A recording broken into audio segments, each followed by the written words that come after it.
John chapter 5, starting at verse 40. Yeshua's talking here. But you are not willing to come to me that you may have life. I do not receive honor from men, but I know you, that you do not have the love of God in you.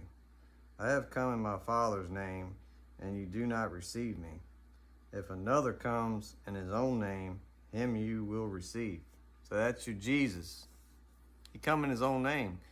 Yeshua is the Son. His Father's name is Yah. So how do you get Jesus out of Yah? You can't. But that's what the Christians believe in, because they receive the one that comes in his own name, because they don't want to keep the commandments. There's 10 commandments that you're supposed to keep, if that sounds new to you. And he keeps on going. He says, how can you believe who receive honor from one another and do not seek the honor that comes from the only God? Do not think that I shall accuse you to the Father. There is one who accuses you, Moses, in whom you trust. That might sound different to y'all, because y'all don't read the Old Testament. That word Moses.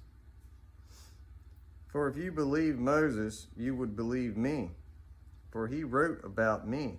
But if you do not believe his writings, how will you believe my words? And you go back to Deuteronomy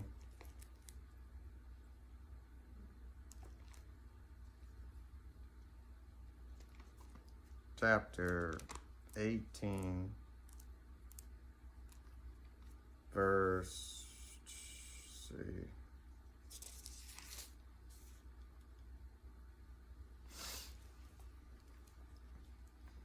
The Lord your God, verse 15, the Lord your God will raise up for you a prophet like me from your midst, from your brethren. Him you shall hear, according to all you desire of the Lord your God, in Horeb, in the day of the assembly. That's not Mount Sinai. That's where they got the sacrificial law. That's what Yeshua nailed to the cross when they killed him. And he come to do away with the sacrificial law and refresh the holy covenants of promise, which is the 10 commandments, and love your neighbor as you love yourself. That's what I'm doing now. I'm telling you this out of love. I'm not doing it for my own. I'm doing it for my Father in heaven. That's what we're commanded to do, is to tell y'all before he destroys this whole place. You're warning y'all to repent.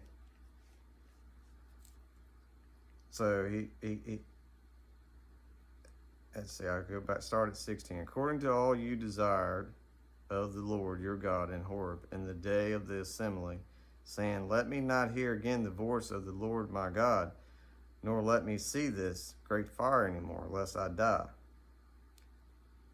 So the Lord said to me, what they have spoken is good. I will raise up for them a prophet like you from among their brethren, and will put my words in his mouth. And he shall speak to them all that I command him. And it shall be that whoever will not hear my words, which he speaks in my name, Yeshua, Yah, Father's name is Yah, the Son's name is Yeshua. The Father puts his words in his Son Yeshua's mouth, which he speaks in my name. I will require it of him. But the prophet who presumes to speak a word in my name, which I have not commanded him to speak, or who speaks in the name of another gods, that prophet shall die. So that don't sound too good, because this Jesus character that y'all made up in your imagination you can just do whatever you want. You just everything's nailed to the cross. You just do what you do what you want. Just call on His name, and everything's good. You go. I mean, they think they're gonna be pooped up to a rapture, to a galaxy far, far away, and I think it's in Amos. Can't remember Amos, but it talks about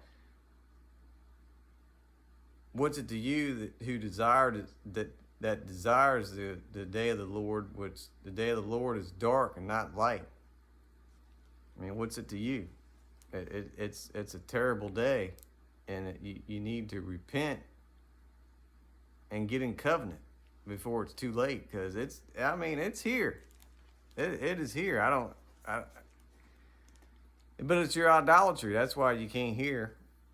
You can't hear. You can't see. I mean, if you Psalm 115, Psalm 135 says, if you worship idols, you're going to be made unto them. They can't see or hear or walk. And what's it say? You must need to be born if you want to enter, because it ain't no other way to get in. So that's all I got on that for right now. I'll get back to you.